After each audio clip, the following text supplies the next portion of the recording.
or offended that his letter was not rather addressed to herself, when her father continued, "You look conscious. Young ladies have great penetration in such matters as these, but I think I may defy even your sagacity to discover the name of your admirer. This letter is from Mr. Collins." "From Mr. Collins? And what can he have to say?" "Something very much to the purpose, of course. He begins with congratulations on the approaching nuptials of my eldest daughter, of which, it seems, he has been told by some of the good-natured, gossiping Lucases. I shall not sport with your impatience by reading what he says on that point. What relates to yourself is as follows. Having thus offered you the sincere congratulations of Mrs. Collins and myself on this happy event, let me now add a short hint on the subject of another, of which we have been advertised by the same authority. Your daughter Elizabeth, it is presumed, will not long bear the name of Bennet after her elder sister has resigned it, and the chosen partner of her fate may be reasonably looked up to as one of the most illustrious personages in this land. Can you possibly guess, Lizzie, who is meant by this? This young gentleman is blessed in a peculiar way with everything the heart of mortal can most desire, splendid property, noble kindred, and extensive patronage. Yet in spite of all these temptations, let me warn my cousin Elizabeth and yourself of what evils you may incur by a precipitate closure with this gentleman's proposals, which, of course, you'll be inclined to take immediate advantage of. Have you any idea, Lizzie, who this gentleman is? But now it comes out. My motive for cautioning you is as follows. We have reason to imagine that his aunt, Lady Catherine de Bourgh, does not look on the match with a friendly eye.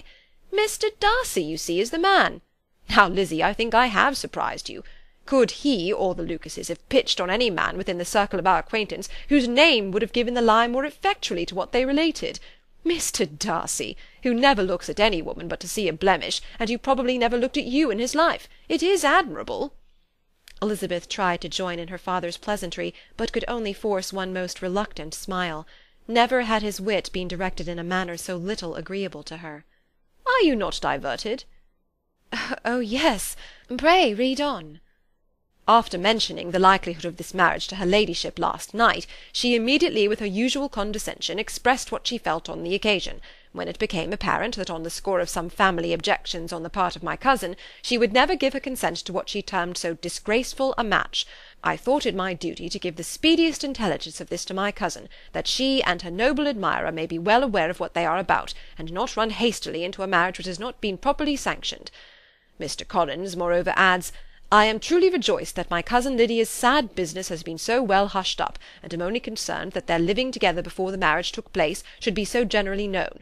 I must not, however, neglect the duties of my station, or refrain from declaring my amazement at hearing that you received the young couple into your house as soon as they were married. It was an encouragement of vice. Had I been the rector of Longbourn, I should very strenuously have opposed it. You ought certainly to forgive them as a Christian, but never to admit them in your sight, or allow their names to be mentioned in your hearing. That is his notion of Christian forgiveness. The rest of his letter is only about his dear Charlotte's situation, and his expectation of a young olive branch. But, Lizzie, you look as if you did not enjoy it. You are not going to be missish, I hope, and pretend to be affronted at an idle report. For what do we live but to make sport for our neighbours, and laugh at them in our turn? "Oh," cried Elizabeth, "I am excessively diverted, but it is so strange." "Yes, that is what makes it amusing. Had they fixed on any other man, it would have been nothing. But his perfect indifference, and your pointed dislike, make it so delightfully absurd. Much as I abominate writing, I would not give up Mr. Collins' correspondence for any consideration. Nay, when I read a letter of his, I cannot help giving him the preference even over Wickham, much as I value the impudence and hypocrisy of my son-in-law. And pray, Lizzie, what said Lady Catherine about this report? Did she call to refuse her consent?" To this question his daughter replied only with a laugh, and as it had been asked without the least suspicion, she was not distressed by his repeating it. Elizabeth had never been more at a loss to make her feelings appear what they were not. It was necessary to laugh when she would rather have cried.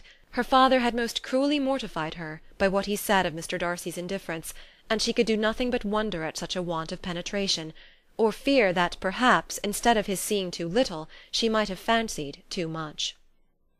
End of chapter 57.